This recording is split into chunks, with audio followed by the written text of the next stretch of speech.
The following production is part of the We Be Geeks podcast collective.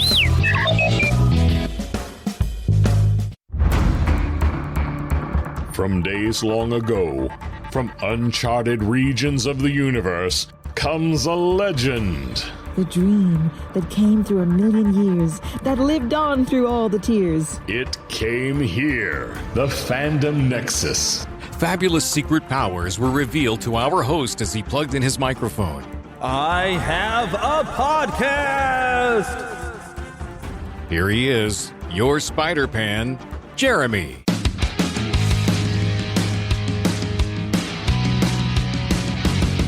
Hello. Yes, it is time for some more fun. I was afraid I wasn't going to be able to bring any more fun to you, so be thankful we've got this episode. I hope you appreciate it and enjoy it. I'm probably going to have to split things into 2 episodes this week. I had everything set up. I have recorded already at a show with Philip where we went to go see Beetlejuice. So I had plans already for the show. We talked about our memories of the original film, and I'm going to talk a little bit about some fun bits of trivia about the film Beetlejuice, and I'm going to keep this show to that.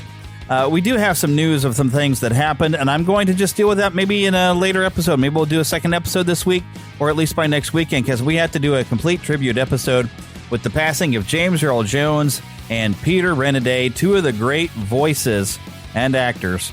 Although one of them had never really intended to be like a full actor that he became, but he had a fantastic voice. And if you don't know the name Peter Renaday, he's Master Splinter and a lot of other, Henry of the Country Bears, Adventures in Odyssey, played a lot of characters. And of course, James Earl Jones is a great voice, but of course he appeared in a lot of movies. He just was a great actor. We'll dedicate some time to them in our next episode and try to do it properly. I think I'm going to try to work together some guests, some people to come on and share some memories and just enjoy, the careers of them. So that will be coming next week. But for this week, I'm going to keep on with what I had, and we're going to talk the Beetlejuice sequel. Did Philip and I like it or not? You're going to find out later on in this episode as we present the review, and you're going to notice it sounds entirely different because, well, I had to do that with my portable lavalier microphones, so they sound a little different than what I'm on now. So that is why it's going to sound a little different later, so just so you know. And hopefully, as I go along here, the computer will not crash. I've been having a lot of computer problems where I've been getting a blue screen of death again because Microsoft apparently seems that it's been an update that has decided to brick my computer, even though I've managed now to get it to Windows 11 from Windows 10 in the past month when it was bricking it, for previous reasons. And it was a big, complicated thing that I thought was going to put the kibosh on being able to get the show going. And yesterday I was going to sit and record, but not only was the computer about to start crashing all through the night that it did, but this is just getting older. I pulled a muscle in my back simply by bending down and getting up with trying to move the dishwasher lid out to where I was trying to put some measuring spoons in there. And it hurt so bad. And I was in so much pain that I was like, there's no way I can record a show like this. Well, I'm feeling a bit better today. I'm still in a little bit of pain, but a nice hot shower this morning really seemed to make quite a bit of difference for me. So I managed to get through my work day. I do have an office job where I'm sitting at a desk doing my job, so that does help. So what are we watching and what are we playing? I haven't really been watching anything, but I will say I'm still playing Final Fantasy 16, and I think I'm starting to get close to the end. I think I'm on my way to the final boss battle, and so then I've got to figure out what I'm going to play next. I thought it might be fun to try to go back to Fallout 3 at one point. James Kennison of That Story Show is a big fan of the Fallout games, and I need kind of an expert maybe to come alongside me. And I thought that might be fun, but he really don't have that kind of time. He's trying to do way too many podcasts. But I do have the thought to jump into Hogwarts Legacy, even though I've played it through once before, but to play it as a Slytherin for October, try to share as much as that I can for scare play. It won't be the scariest game we've ever played, but, me being evil might be scary to some people. And I'm going to just try to be as evil as possible and be a Slytherin this time, even though I do have a lot of other games that I have not played yet that I probably need to sit and play. But, I just felt like playing Hogwarts Legacy. So that will be what is coming up. But let's go ahead and jump towards some main content. Before you hear from Philip and I, let me just share a little bit of Beetlejuice trivia. So this is one of Michael Keaton's favorite roles that he's ever done. You probably knew that. The studio originally wanted to call the film House Ghost, but Tim Burton jokingly suggested the title Scared Sheetless and was shocked when the studio considered the title. Michael Keaton ad-libbed a lot of his lines. Unlike Keaton, Alec Baldwin hates his performance in the movie. Despite being the title character, Beetlejuice is only on screen for approximately 17 to 18 minutes. He doesn't even show up until after the 25-minute mark in the movie. Keaton was able to shoot his scenes in just 2 weeks. Now, I don't know if they're counting at the 25-minute mark where you see a little bit where he's looking through the paper. Oh, the Maitlands look like a couple of suckers. I don't know if they're counting that. Is that 25 minutes in? I don't know. I just rewatched the first movie again just to kind of, square away things that were in the second one that was in the first one. Anyways, the snake scene in the hallway was done before Michael Keaton was cast as Beetlejuice, and it did not resemble the actor at all. When he was cast, additional stop motion was done with the snake to have the audience know that Beetlejuice was the snake, and it wasn't just some random monster from the Netherworld. One of the few films that managed to say the F word and have a PG rating. Now you're allowed one, you can get a PG-13. In the waiting room at the end of the film, the bottom half of the magician's assistant that Beetlejuice tries to fill up was played by Tim Burton's then girlfriend. Don't know exactly who that was. It does not say. The character was named after the second brightest star in the Orion constellation that I've heard before. It's spelled a little differently, though. The way you see it in the film, I think, is the way it's spelled for the constellation. Wes Craven was the first choice to direct. That'd have been interesting. That'd have been more of a horror film, though, at that rate. Otho Fenlock was named after Otho, a Roman emperor of only 3 months, January 15th to April 16th, 69 AD. When the actor who played Otho, Glenn Shaddix, died in 2010, the last song performed at his memorial service was Deo, the Banana Boat song. In the forced wedding scene, Lydia's wedding dress is red. This is a reference to the old rhyme about a dress colors, married in red, better off dead. Beetlejuice's name is spoken 15 times throughout the movie. Not a quite full, even number of 13 because somebody didn't complete. The waiting room scene at the end of the film with Beetlejuice and the witch doctor was added after test audiences loved the titular character so much that they wanted more. And when Adam and Barbara are attempting to scare the Dietzes with Adam's head being cut off, Alec Baldwin was kneeling behind a black show card that was cut around his chin. And that is some fun trivia about Beetlejuice. And now I'm going to toss it over to Philip and I as we are in the car discussing the film. But discussing the original film. Before I do that, I will now, of course, remind you about Dubby. If you go to neverlandpodcast.com, you will find Dubby logos right there. Click on those. You can go straight to Dubby's website and already have your discount applied. If you happen to be a gamer and you want a good energy drink and you don't want the jitters, Dubby has drink powders. You just mix it in with water. Lots of good vitamins and good stuff in there. Give you that energy boost that you need without giving you the jitters. And now, here I go, tossing it to me in the car. So I've got actually a funny story of the first film so I remember I was in the 5th grade. Yeah. And we were sitting, of course, we had a high school class that was a homeroom, but we actually had a bit of a pod thing to go to different classes. Sure. But the teacher asked what everybody did over the weekend, if you did anything interesting over the weekend. And one guy, his name was Zach. I won't drop his last name. If he listens, he knows who he is. He got up and proceeded to say, well, we went to go see that Beetlejuice movie. And she says, well, tell us a little bit about it. He proceeded to give the entire story of the movie. And it gets close to the end of it, like the whole thing. And finally, my teacher's like, well, I didn't mean for you to tell us the entire movie. And he goes, oh, okay, sorry. But yeah, he was going through like every bit of it. That's and kind of, spoilery, I guess. Did I remember to turn on the, yes, I did. I think I did. I just realized that I turn on the receiver. Otherwise, it's just all silent. I think I got it turned on. Can you see behind us where the actual receiver is? And reach it. It's red. The lights are red. Well, that is not the receiver. That's the recording device.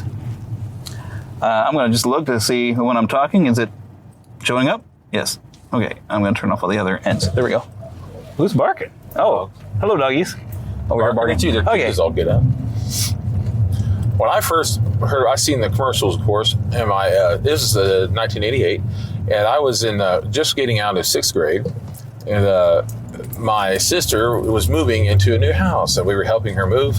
And it's coincidentally, she just moved into another house last year, so I thought this is kind of ironic. Every time you move, there'll be another Beetlejuice movie. Anyhow, so when we were helping her move, she had bought the soundtrack. She was a big fan of that kind of music, so we were sitting there listening to Dale, Dale, and we were listening to all that.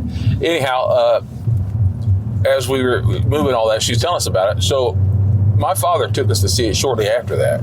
The movies lasted a lot longer than in the theater. Yeah. Well, you didn't get it on video until like maybe a year later. A year or longer sometimes, depending on the film, but depending on how big too. In this case, it had already been out a few months, and then it came out at the Dollar Theater. Oh, yeah. That was the in-between.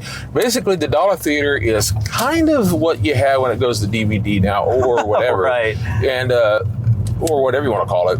It usually is, sometimes you don't even get its time on the DVD before it's on TV. But used to be, that's the way it was. A long time ago, man, you'd have to rent it. You didn't get a chance to buy it. Some movies did, but not very often. And anyway, it's a lot of different time. But I remember really getting to go see it. I loved it. Some things were dark, but I loved it. So then, after already loving it for quite a while, like a year later, they brought out a cartoon of it. And that, of course, made me love it all the more. And then shortly after the cartoon, they brought out toys. Now, the toys are based off of the movie, and I love that. I had some, still do. But then they're based off the movie with somewhat of the cartoon feel. Like the second line was more, they looked like the movie, but had more of some of the cartoon type stuff that they would do. I have some of the cartoon. I need to get the rest of them. I say need. Need is a real loose word. Yeah. But I enjoyed it, and it was different than the movie in the sense that in the movie, I'm not spoiling anything, I'm sure, but in the movie, of course, you have the couple that died. That was Gina Davis and Alec Baldwin. Yeah. And I didn't know who Alec Baldwin was at the time. I certainly didn't know him from The Shadow or any of that. Yeah, The Shadow hadn't come out yet. Yeah. We had about 4 or 5 years, so about 5 or 6 years. Yeah, anyway, him and Gina Davis both were almost relative unknowns at the time. I mean, Gina Davis had been in The Fly, and then Earth Girls Are Easy. Yeah, she'd been in a few movies. Yeah. She had also been in Tootsie and a couple things like that. I never did see Tootsie. Yeah, it's a good film. Oh, you like that? I mean, it's got some things in it, but it's a good film. But anyway, she'd been in a few things, but I liked her in that movie. She was great. Of course, Michael Keaton. Yeah. I love Michael Keaton. Mr. Mom himself at the time. Yeah, I knew him from that and a couple other things. Yeah, he was known for being in comedies, and I think the first time I remember him seeing in a serious role was he was playing a cancer patient. He was making videos to pass on to his kid. He played drunk already, but most of us didn't know that. And I didn't know it till later, but he'd already played this drunk. And I can't remember the name of it right now, and I'm sure someone's yelling at me right now. But he did such a good job in that. And, of course, I didn't know much about drinking at that time when I was a kid. And I didn't see it till I was like 20. But, man, he does a great job. The movie that he did later on in life that I love was called My Life. And I think that was the one I'm thinking of, where he's kind of telling his life, and he's about to die of cancer. That was 1994. And that was it that late? Yeah. I remember I remember when him being drunk and he was like in a rehab. Yes. I remember seeing it like, this is a serious movie, and I couldn't see Michael Keaton being serious. Like, he's so funny though. But he's some of the I think it's called Stand and Deliver, but I'm probably wrong. I think that's actually about a black school and a principal who comes in. It might be in Morgan Freeman movie. Some of the things that he did, you're thinking of Stand By Me. Clean and Sober. That's the name of the movie. Clean and Sober. Yeah, it's like Stand By Me, but white and drunk. Well, Stand and Deliver is the movie I was thinking of for some reason, but that's Morgan Freeman, I think, as the principal of the school. That's Stand By Me. No, Stand By Me is a Stephen King. You're thinking Lean On Me. No, Lean On Me. Is that Lean On? But which one was Stand and Deliver? Because it was also a principal. I don't know. The ones I remember with the principal, though, is like Morgan Freeman, and he's got the bullhorn. Yeah, that's Lean On Me. That's Lean On Me? Yeah. Okay, that was a pretty good movie. Yeah. Stand and Deliver. That's why the theme song is Lean On Me. Because that's right, because they get it all, the boys, and they sing it and everything, and he wants to sing this and say, like, we should do the school song this way or whatever. That's a good movie. It's Morgan Freeman's to me. Anyway, but Michael Keaton. Love the man. Very funny. Even if Beetlejuice was I think hilarious. some of the reason why they had him as Batman a year after Beetlejuice was because he could do some seriousness with that comedy. Somehow he's so good. Even in Mr. Mom. Now I didn't see it this way as a kid, but with Mr. Mom, even I watched it many a time since. There's some seriousness in that. Yeah, and he's so good at it. Yeah. It's called acting. It's acting. One of the things that a lot of people don't realize, too, is the reason why Batman looks like the way he does now is because of Michael Keaton. Because they based the mask during the movie. They based that mask off his forebrow. His head, his eyebrows, and his forehead. And so afterwards even, it's still kind of based off Michael Keaton, and they don't realize it so often. You know, I mean, they did some changes, but not much. Him and Jack Nicholson both had those eyebrows. Oh, like that. so, I'd love to have some eyebrows like that. That'd be cool. It's so amazing how they did it too. I don't even know if it was intentional, but they both it played off each other so well because of the look. Yeah, it was amazing. To have just that angle to the eyebrows when you raise your eyebrows to just get that thing going. Oh my goodness. That'd be just such a great look, but it probably would look weird on me. Well, yeah. Oh, the great thing about that is you can look serious, you can look scary as heck. Yeah. And you can look funny. And oh, man. He's got just the right weird kind of angle. You almost got angry eyebrows, but yet they're high enough to where you can tell you're not angry. It just has that little angle there. Yeah, it's great stuff. Yeah. Great stuff, Maynard. Awesome. Well, now this is off subject, but I'll say it anyway. The eyebrow thing, a different one. People call it the Rock look. Before the Rock did it, it was Buzz Lightyear. Yeah, well, because Buzz Lightyear, the whole toy was he was that way. Had the eyebrow up. And that was Buzz Lightyear before the Rock. Yeah. Well, the Rock just kind of made it his shtick. Yeah, that's it. He was always pulling eyebrows. Yeah, and like, Popeye that's not that big a deal. I'm doing it all the time. And Popeye did it before them. Yeah. We got the same squeaky eye. It's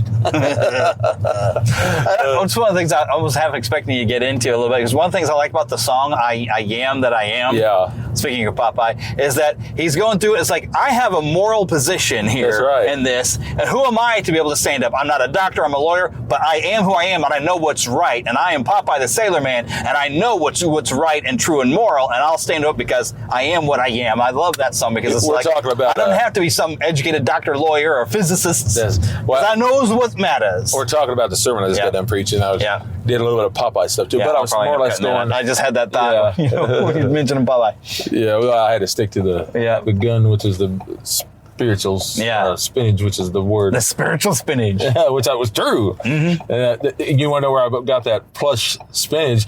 That's a dog toy, believe it or not.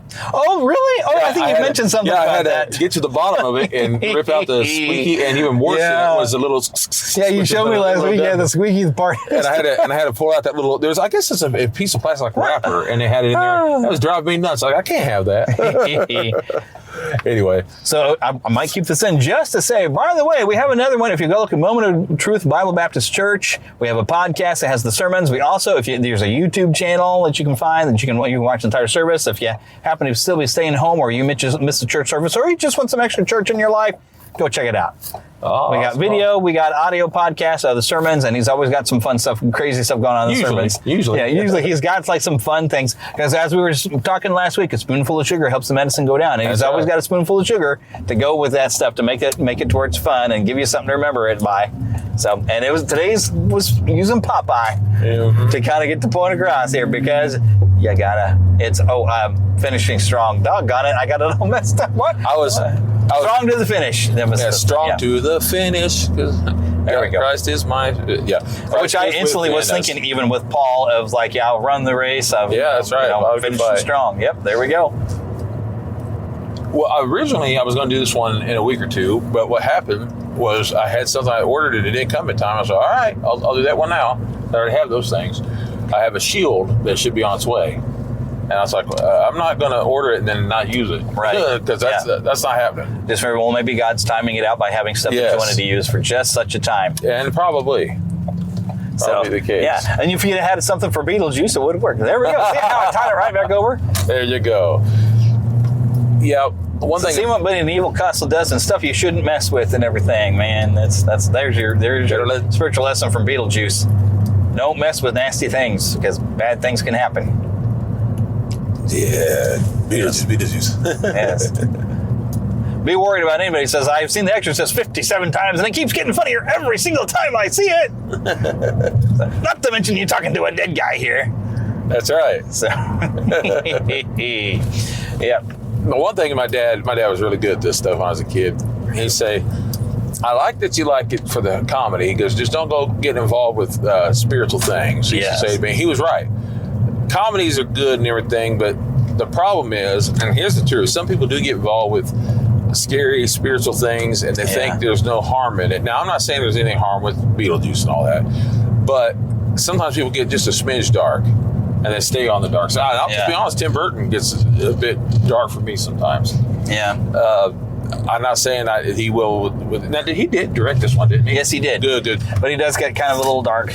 And sometimes he does have an idea. He produces and everything, the idea, but he lets somebody else direct, kind of like the Nightmare Before Christmas. He didn't actually direct that. No. Because he didn't really know how to do stop motion. He was the creator more than... Yeah, he only done... The only stop motion that he did that I know was pretty short.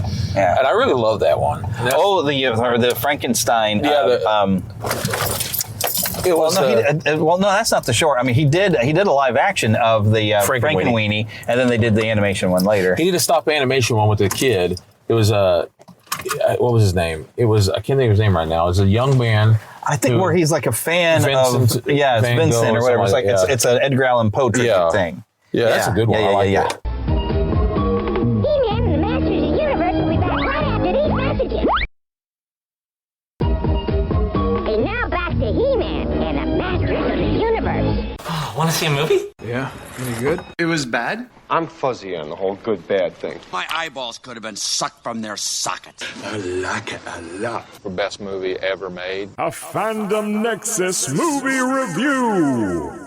All right, so we've just left the theater, and accidentally the drive to the theater, I forgot to hit the record button, so we didn't get our discussion how Winona Ryder was mostly unknown before the original film. Yeah, and got to do a lot of things. And we mentioned like Edward Scissorhands, where she had the blonde wig or something. You know, blonde. Yeah, she did Edward Scissorhands, Heathers, and all that kind of stuff. But she did Heathers, and she did what was the other one? Great Balls of Fire. Yeah, we discussed the fact that she was playing the 13-year-old cousin that he had married. Right. So now we've just walked out of Beetlejuice, and I can definitely tell Tim Burton in style, he's matured a little bit.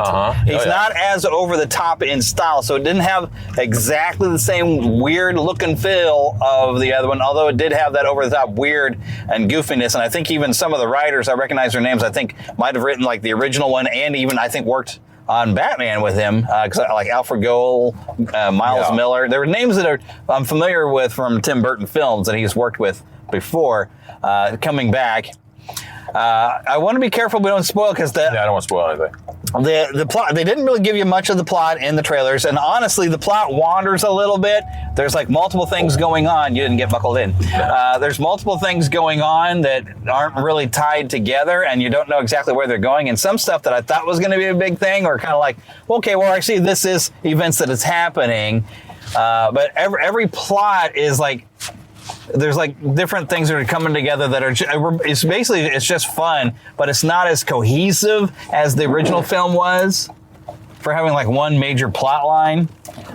This one has like three major stories going on that they kind of resolve them at the same time, but I didn't feel like it was a cohesive thing of, well, what's really going on? What does this person who I thought was the villain really want? But there's another villain that plot line's going on. So, but they're smart in the storytelling, because they kind of gives you a wink where you're like, this person doesn't seem right, and then you start figuring that out. Doesn't take too long. Yeah, they're real good that way. They give you winks, more or less, like something isn't quite up and up. I like that, because it's not like it's a deep detective film or anything. Yeah, although Willem Dafoe's character thought he was in a deep detective. He was amazing. He was so funny. He remind me of in this. You can see half his brain hanging out. It reminds me of Two-Face meets I don't know what, but he reminded me of a Mel Gibson character, like on Lethal Weapon or something, meets this or that. He was so good. Yeah, I loved him. Willem Dafoe, give him a chance to eat at the scenery, and he'll do it. Chew it up, man. Which I think it was perfect for that, because with his little bit where he's like talking about trying to not be over the top, because sometimes Willem Dafoe is a little over the top, but he's just enough over the top to where he's good. Yeah, he's great. But he's just enough over the top to where it's still believable, and you still love him for the performance he gives. His voice is amazing. There's some commercial lately where I think it's sports. What is this? A Nike or something? Where he's just talking about sports, and he's a sport, and he's got that voice, and he's so great. He's so great. He is. And I didn't even realize he was in this movie. I forgot he was. Oh my goodness. And Danny DeVito makes a surprise. Danny DeVito making a great throwback to the Penguin. Yes, absolutely. And the stuff coming out of his mouth even. He was so great. And there's a few people who I'm like, okay, and they did a good job. They did a great job. It's basically, it's a fun time. But here's the thing. I have to put out the warning. They still got a PG-13, but they really leaned close so they could have an R, because it's gory. And they did say Yeah, one you can say you drop one F-bomb and get a PG-13. If you drop it a second time, you get the R. The second time he was going to say it, it's bleeped out and it makes it funny. It was funny. So that was funny. Yeah, I thought that was really funny.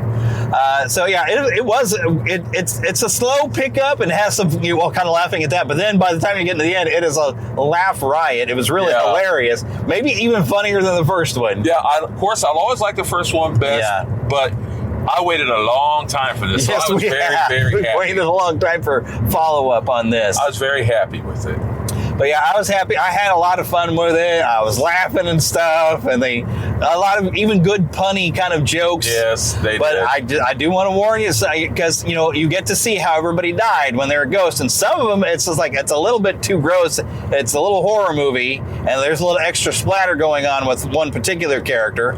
Yeah, but that was humorous how they did. Yeah, I mean, having a sense of humor, but it's gross is still gross.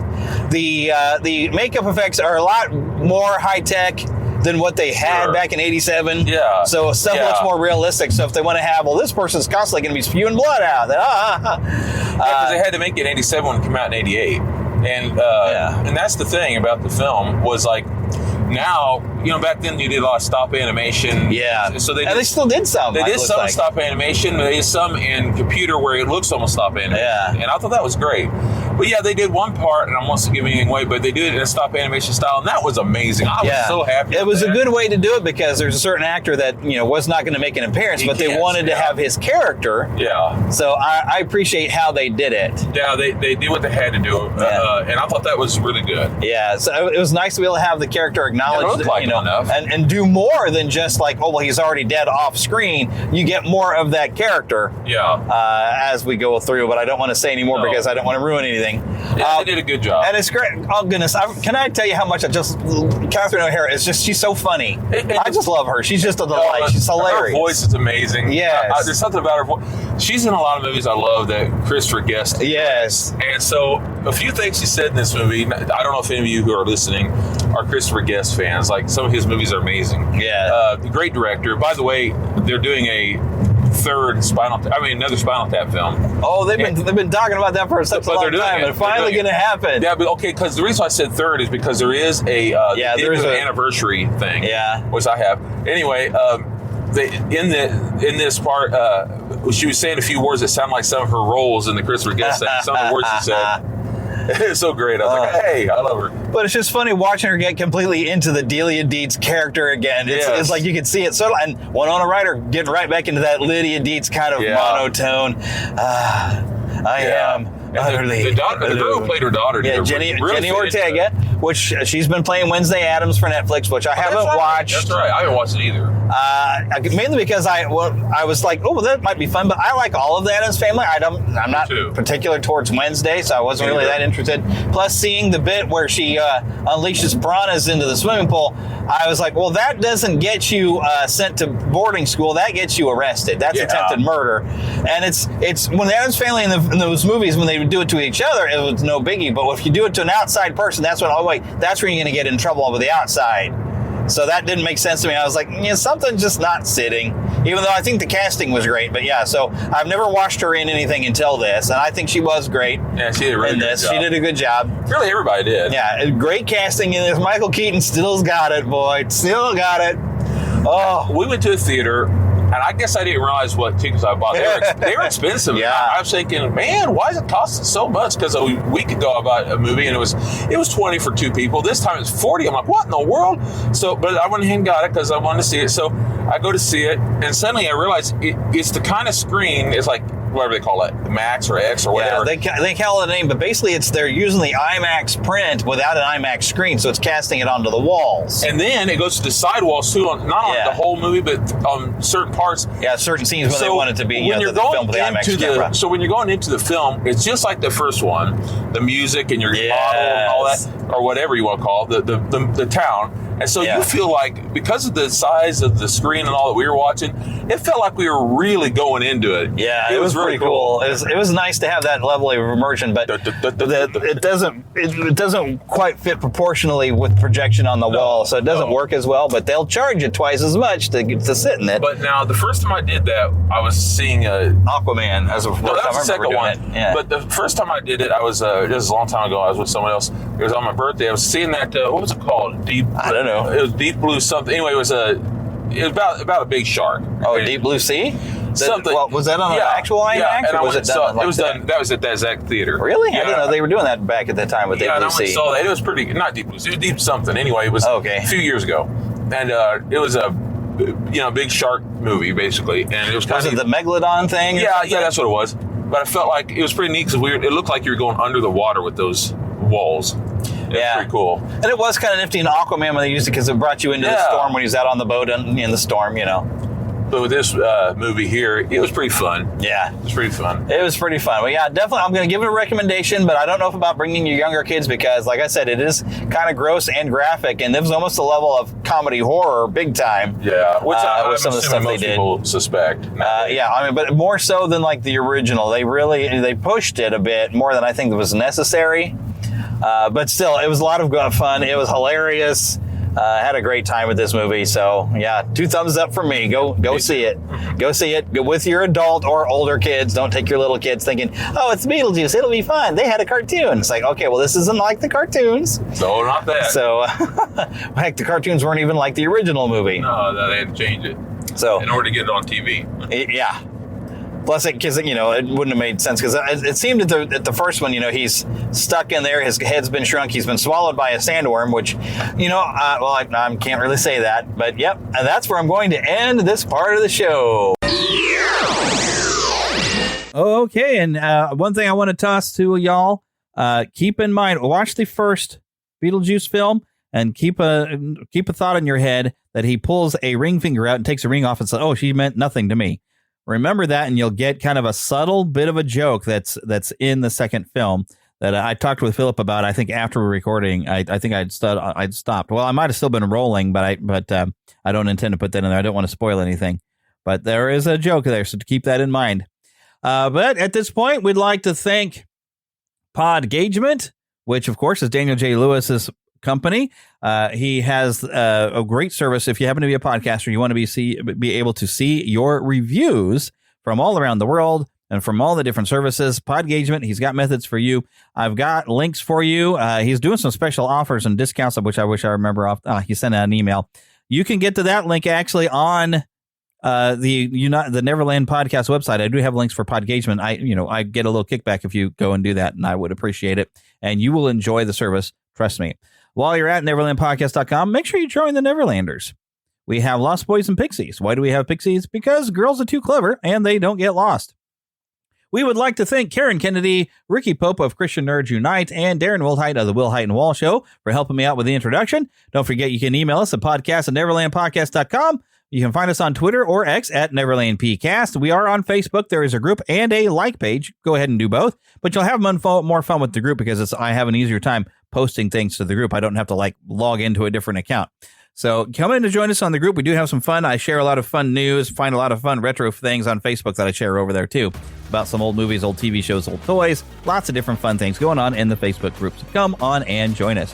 Don't forget, of course, that you can donate to our Patreon, patreon.com/NeverlandPodcast. It's a great way to be able to help out the show, and that you get rid of the annoying ads that I put into the beginning, end, and middle of the show, which is also, if you'd like to find another way, right there in your show notes, you'll find a link for the Red Circle exclusive membership to the show, subscription, membership, whatever. Through that exclusive membership, you also, I make sure I put a version of the show up that does not have ads in there. And also, when we're going to do a trailer park episode, which I didn't get one in there this week, I just wanted to throw something together. There will be a trailer park in the next show because all the news coming in. I had too much stuff landing in here, and so I'm going to do a second show with all the other stuff, so we have time to be able to tribute to both James Earl Jones and Peter Renaday. That's coming next week. I didn't want to put that in there with the same episode that we're going to talk Beetlejuice so much.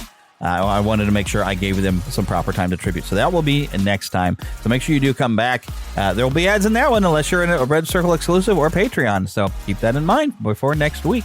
Make sure you share the show if you're enjoying this. Please share it with others. We need to rebuild our audience because after some changes were made, we did lose a lot of people, but we are actually slowly growing back. And you can be a part of helping that grow. Help us share the fun. I do appreciate that because, I'm having fun here. I want you to have fun here, and I want your friends to have fun with us, and we get our own community going that way, and so we can all have fun together. All right, but that's all I have for you this week, so get lost in an adventure, and I'll see you next time.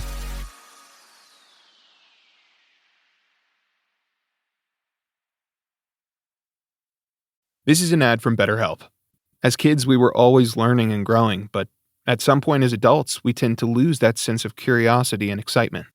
Therapy can help you continue that journey, because your back-to-school era can come at any age, and BetterHelp makes it easy to get started with affordable online therapy you can do from anywhere. Rediscover possibility with BetterHelp. Visit BetterHelp.com/New Direction today to get 10% off your first month. That's BetterHelp, HELP.com/New Direction.